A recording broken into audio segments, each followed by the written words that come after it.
నల్ల సైతాన్ చీతా మరియు మాయా తెల్లరెక్కల సింహం. అడవికి ఒక మాయల మరాఠీ అయిన ఒక నల్ల చీతా ప్రవేశించి ఒక్కొక్క జంతువుని తన మాయలతో కట్టిపడేసి తినేస్తూ ఉంటుంది. వాడికి సైతాను సైన్యం ఉంటుంది. ఆ సైన్యం అడవిలోని జంతువుల పిల్లల్ని తెచ్చి వాటిని చంపి తినేవి. అడవిలో ముఫాసా అనే సింహం అడవికి రాజుగా ఉంది. ముఫాసా భార్య పేరు షరాబీ. షరాబీ నిండు గర్భవతి. షరాబీ, నువ్విప్పుడు గర్భవతివి. నెలలు నిండాయి. నువ్వు చాలా జాగ్రత్తగా ఉండాలి. పుట్టబోయే బిడ్డకు కావాల్సిన ఆహారం నేను తీసుకొస్తాను. మనకి పండంటి బిడ్డ పుట్టాలి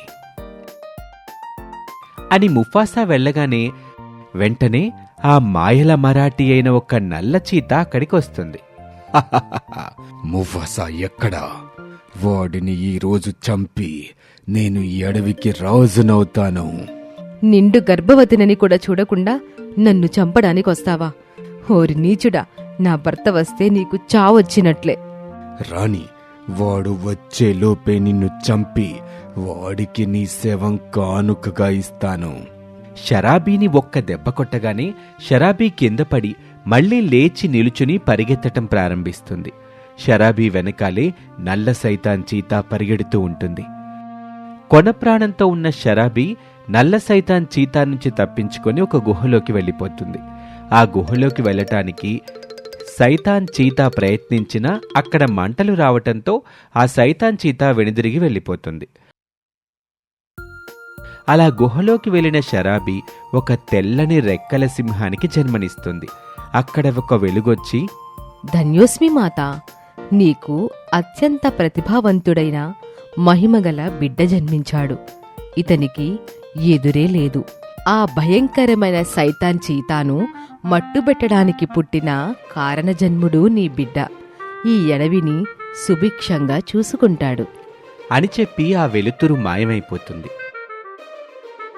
కొన ప్రాణంతో ఉన్న షరాబీ ఇలా అంటుంది, నాయనా, నీ పేరు సింబా. అదే నేను పెట్టే పేరు. నువ్వు నీ తండ్రి సుఖంగా జీవించండి. అలా షరాబీ మరణిస్తుంది. ఈ వార్త తెలుసుకున్న ముఫాసా కోపోద్రిక్తుడయి సైతాను చీతాను చంపటానికి వెళ్తాడు. ఓరి సైతాన్ చీతా, గర్భవతి అయిన నా భార్యను చంపుతావా? ఈ రోజు నువ్వు నా చేతిలో చేస్తావు. సైతాన్ చీతా 5 చీతాలుగా మారి ముఫాసాను చంపేస్తుంది. ముఫాసా మరణిస్తుంది. ముఫాసా మరణించాడు. ఇక ఈ అడవికి నేనే మహారాజుని. వెళ్ళి అడవిలోని జంతువుల పిల్లలని తీసుకురండి. వాటిని చంపి తిందాం.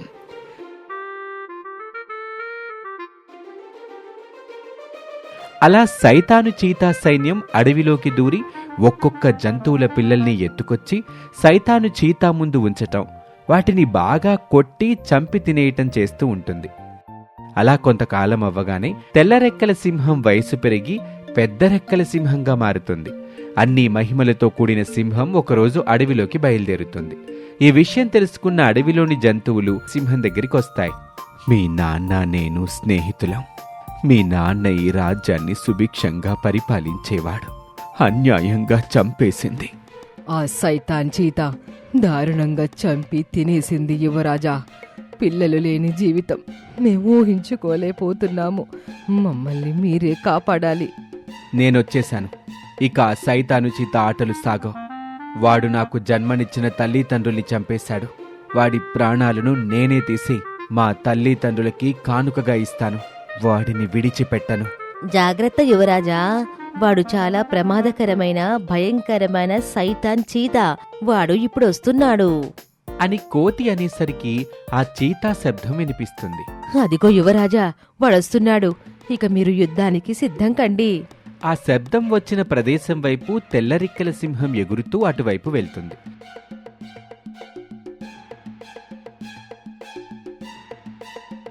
ఓరి నీచుడా, నా తల్లిదండ్రుల్ని చంపి నాకు తీరని అన్యాయం చేశావు. నువ్వింక ప్రాణాలతో ఉండటం అసాధ్యం. ఈరోజు నువ్వు నా చేతుల్లో చస్తావు. ఎవడ్రా నువ్వు? ఆ ముఫాసా కొడుకువా? మీ అమ్మ చచ్చింది కదా, నువ్వెలా వచ్చావు? మీ నాన్నని నేనే చంపేశాను. ఇప్పుడు నిన్ను కూడా నేనే చంపేస్తాను. రా రా అని ఇద్దరూ తలపడతారు. సైతాను చీత 5 సైతాను చీతాలుగా అవతరిస్తుంది. కాని అత్యంత ప్రభావవంతమైన సింబా 5 రెక్కల సింహాలుగా అవతరించి తన నోటిలో నుంచి మంటలతో సైతాను చీతా సైన్యాన్ని కాల్చి చంపేస్తాడు. ఈ కథ మీద మీ అభిప్రాయాన్ని కామెంట్ రూపంలో చెప్పండి. మా ఛానల్ని సబ్స్క్రైబ్ చేసుకోవటం మర్చిపోకండి. మీ స్నేహితులతో కూడా మా స్టోరీని పంచుకోండి. నమస్తే.